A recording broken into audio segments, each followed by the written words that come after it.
नमस्कार, मैं हूं आपका दोस्त विजय विद्रोही। आप मुझसे जुड़ चुके हैं, इसके लिए आप सबका तहे दिल से शुक्रिया। अगले 8-10 मिनट मैं आपसे जुड़े रहने की कोशिश करूंगा।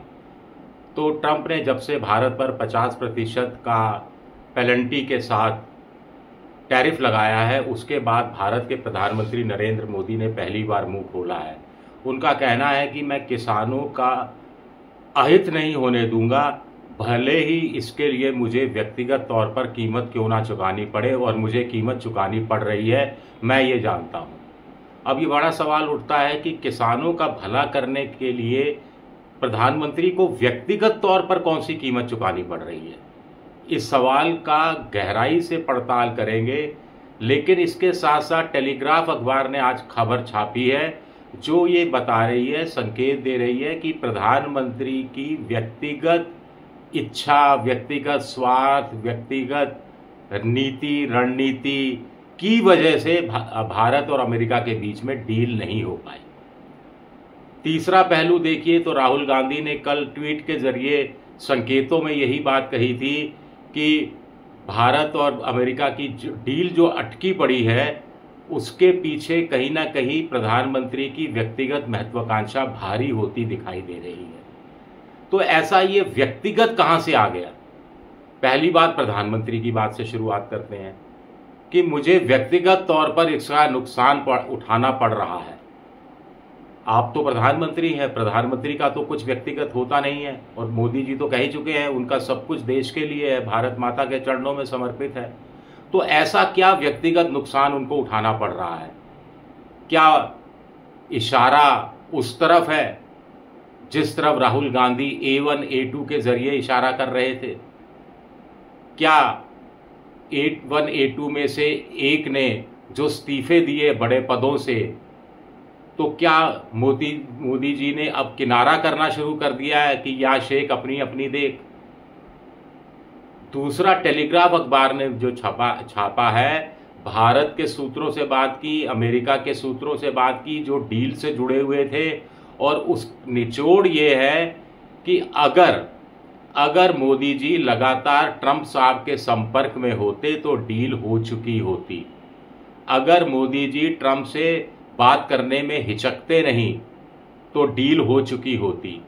अगर संवाद कायम रखते मोदी ट्रंप के साथ तो डील हो चुकी होती। अब ये संवाद कायम क्यों नहीं रखा? थोड़ा सा विस्तार में बताने की कोशिश करता हूं। दरअसल ये अखबार का कहना है कि दूसरे तीसरे चरण में डील को लेकर कुछ कन्फ्यूज़न पैदा हो गया था, भ्रम की स्थितियां पैदा हो गई थी। तीसरे चौथे चरण के बाद तो स्थितियां और ज़्यादा पॉलिटिकली एम्बिशियस चीज़ें हो गई थी, हाथ से चीज़ें निकलती जा रही थी, और तब अचानक से भारत को लगा कि चीज़ें तेज़ी से सुधर रही हैं, क्योंकि ट्रंप ने कह दिया कि बहुत अच्छी डील होगी, पीयूष गोयल ने कह दिया मैग्निफिशिएंट डील होगी, भारत को लगा 15% की डील हो जाएगी। लेकिन स्थितियां बिगड़ गई थी, और पांचवें दौर के बाद स्थितियां बहुत अच्छी हो गई थी। एक वक्त ऐसा था जब डील बस अब हुई तब हुई, अब हुई तब हुई, लेकिन फिर बात अड़ गई, अड़ाउड़ी हो गई, फिर बात अटक गई। और ये बात अटकी इसलिए क्योंकि प्रधानमंत्री ने ट्रंप से कोई संवाद नहीं किया जब उनको संवाद करना चाहिए था। दरअसल फरवरी में जब प्रधानमंत्री अमेरिका दौरे पर गए थे तो ट्रंप को बहुत सारे आश्वासन दे आए थे कि 2030 तक $500 बिलियन की डील हो जाएगी। ये भी कह दिया था कि अमेरिका से जो भारत निर्माण की सामग्री आयात करता है वो 40% है, और उस पर 0% टैरिफ लगेगा। तो इससे ट्रंप को भी खुशी हुई। फिर भारत ने ट्रंप को हल्के में लेना शुरू किया। भारत को लगा कि ट्रंप साहब खुश हैं, डील कर ही लेंगे, 140 करोड़ का बाजार ऐसे थोड़ा ना खोने देंगे, चीन का भी के खिलाफ भी मोर्चेबंदी में भारत की मदद लेनी ही लेनी है, तो ट्रंप थोड़ा झुक जाएंगे।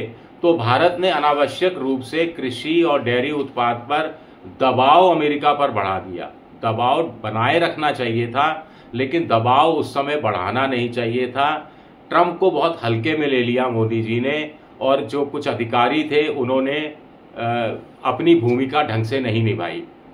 ऑपरेशन पहलगाम वाला मसला हुआ, फिर ऑपरेशन सिंदूर हुआ, फिर ट्रंप ने 30-35 बार कह दिया कि उन्होंने डील कराई थी। ऐसे समय में भारतीय प्रधानमंत्री खामोश रहे। उनको लगा कि मैं ट्रंप से बात करूंगा तो देश के अंदर गलत मैसेज जाएगा, वो एक कमज़ोर प्रधानमंत्री के नाते कहलाए जाएंगे, एक कायर प्रधानमंत्री और की उनकी एक छवि बनेगी।